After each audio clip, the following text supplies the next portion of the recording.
اسلام آباد میں ایف آئی اے نے انسانی اعضا کی اسمگلنگ میں ملوث 3 غیر ملکیوں اور 2 پاکستانی شہریوں کو گرفتار کر لیا ہے۔ انسانی اعضا کی اسمگلنگ میں ملوث 3 غیر ملکی گرفتار کر لیے گئے ہیں۔ تفصیلات جانیں گے ڈان نیوز کے نمائندے طاہر نصیر سے۔ طاہر، کیا تفصیلات ہیں اس کارروائی کی؟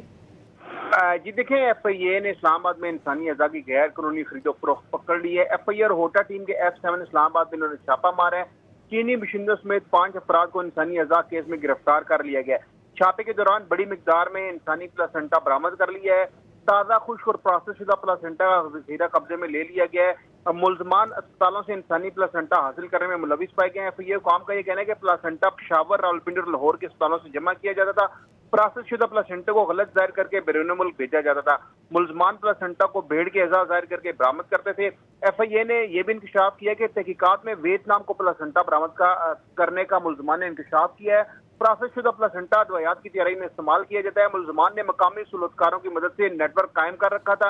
ایف آئی اے نے پروسیسنگ مواد بھی قبضے میں لے لیا ہے۔ برآمد شدہ نمونے طبی معائنے کے لیے پیم اسپتال بھجوا دیے گئے۔ انسانی اعضا کیس میں مزید تحقیقات جاری ہیں اور اس پورے گروہ کے خلاف ایف آئی اے کارروائی کرے گی۔ دیگر ان کے ساتھ جو سہولت کار ہیں ان کی گرفتاری کے لیے بھی ایف آئی اے چھاپے مار رہی ہے۔ جی بہت شکریہ طاہر نصیر ان تفصیلات کے لیے۔